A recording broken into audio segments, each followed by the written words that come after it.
original channel never got back up, bro. And that was like, he lost millions, bro. Losing that channel, losing a channel like that big at that time on YouTube, you're losing millions, man. But here's what he had to say with his announcement coming back to YouTube. Hello, everyone. My name is Jason Etier, but you might know me as ImJayStation. I had a YouTube channel with over 6 million subscribers. I was doing videos like calling haunted numbers at 3 a.m., playing Ouija boards and getting possessed by evil spirits. I even brought back to life my friend's dog. He's gonna give him treats, guys. Hold it out or something. Yeah. Okay, I'm gonna hold it out. Okay. We're gonna see if he's gonna come. Okay. Baxter! Yo, not gonna lie, I remember these videos and reacting to them, and these were the goofiest videos I ever saw in my life. I'm not gonna lie though, you cannot forget the classic, like, I made my friend gay. For people that know which video I'm talking about, bro, you cannot forget the video. I think it was like gay lollipop or gay something that makes my friends gay. That made my friend gay. I don't even remember that shit all the way, but JStation was a different type of piece of work, that's what I'm gonna say. But I won't lie though, for the OG commentary YouTubers, they did love him because of JStation video was just like what's his name again? Was just like a no, what's his name? Okay. Just like a doorman video, bro. A DayStation video was almost like I getting a doorman video. You know, instantly that shit's gonna get views due to the fact that it's so ridiculous and it's so crazy, and you're like, why is this still on YouTube? But that's just the reason why people love it. That's the reason why people loved it, though. You cannot lie. And mind you, the main audience of these channels were little ass kids, so of course they probably believed in all this nonsense, but it was just Yo, I swear to God, JStation, Rice Gum, Jake Paul, and all these other characters during the 2018 to 2020 arc, it was just an endless gold mine of content to really make fun of. Sir, come here, boy. Here, buddy. Don't bite me again. Yeah, don't bite Wesley. Come back, sir. Oh my God. Oh my God. Oh, wow, a ghost dog. Woo, so real. No editing whatsoever, bro. I mean, to be honest, for a video back in 2020, this type of editing isn't bad, you know? Ghost dog comes out of nowhere, but I'm pretty sure they just masked the dog, you know, and probably put it like a green screened or fabric on top of the dog's fur coat or whatever, you know. But yeah, here's what this guy has to say, though, about the girl of which he made the video about faking her death, and I guess getting banned for. Anything Alexia, she goes by the name of now on YouTube. Apparently, she became bigger than him. And they're allowed on YouTube. And there's a lot of drama with celebrities who've done serious things and they're allowed on YouTube. And I have proven myself innocent of the charges against me, the accusations against me, and we've moved on. And a good way you can tell that I'm being honest with you is the fact that after this controversy, me and my ex-girlfriend got back. So for clarification here, he's talking about, I suppose, the controversy after he, you know, faked his girlfriend's death for views, and briefly they broke up, but then they got back together and they were cool, and they created a side channel called the Dream Team, and they were monetized, and it was all good and dandy, and she had no ill will toward him, but I guess he was still banned on YouTube, and the allegations of him being an abuser were highly exaggerative. Correct me if I'm wrong. People still ran with the belief that, and mind you, it's bad that he faked his girlfriend's death for views. And I'm pretty sure she probably co-signed that, I think. But on top of that, there were allegations that he was, I suppose, being like physically abusive toward her. And he's saying that those are simply not true. And people are still running with that to this day. Got back together again and made videos together publicly on YouTube for a long time, for probably about 6 months on a different channel. And this channel was getting monetized by YouTube. It was good. You guys can clearly see that she is not feeling like I'm a threat to her. She is not scared to me. I've never hit her.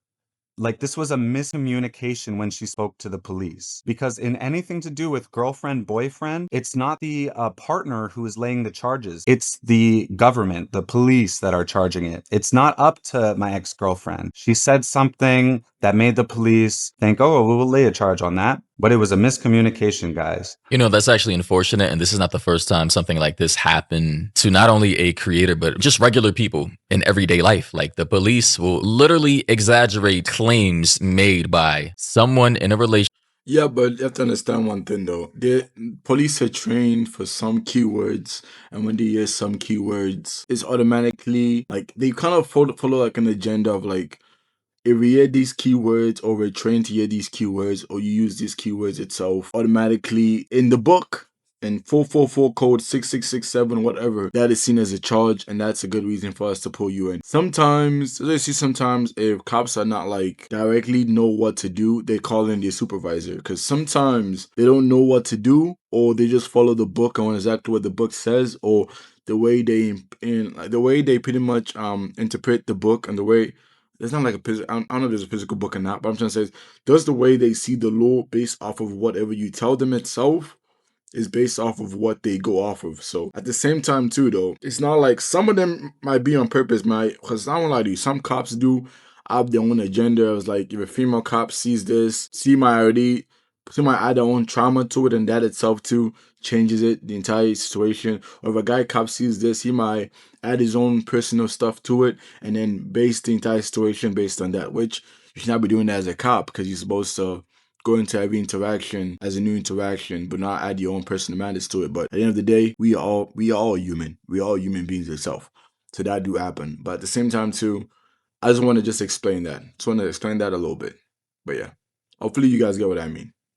Relationship arguing with their partner. Emotions are high, people are crying, things are exaggerated. But the thing is though, anything you tell the police, they will take your word for it. Of course, depending on the state, the jurisdiction. And sometimes they will take it upon themselves to file charges themselves, even if you don't want to file charges yourself. And I suppose he got mixed up in that. I'm not sure where Jay Station resides, maybe Canada, I believe Canada. And yeah, they're notoriously known for doing things like that. So if all the things he's saying is true, then damn, that's messed up. And the proof is she made videos with me after. Why would she do that? If I'm assaulting her with weapons, that's crazy. She's not gonna be with me after that. Now she's a big YouTuber. Guys, I tried to help her.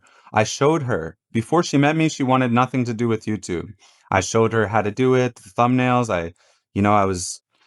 I helped her get where she is. She deserves all the credit on her own, what she's accomplished. But what I'm saying is I helped her, and He's basically, because he can't speak, he ignited the fire. He showed her the way. He gave her the bag, bruh. He gave her the sauce. And although I guess they may not be together anymore, pretty sure they're still cordial. They're probably still, good friends. And yeah, here we have people in the comment section. Omar Gosh TV, I know this guy. He says, glad you're back, bro. You are a pioneer and love your energy. Another person said, we got Pat and J Station back on YouTube before GTA 6. That is crazy, actually. Someone else said 2015 to 2019 was prime YouTube era, and I swear to God, that's facts, bro. Diss track era, commentary reaction era, Fortnite came out. PewDiePie was still uploading every day. Oh, PewDiePie was still the biggest YouTuber, bro. PewDiePie was still the GOAT before the N-word allegations. We're not gonna talk about that. We're not gonna talk about that. Never happened. That never happened. That never happened.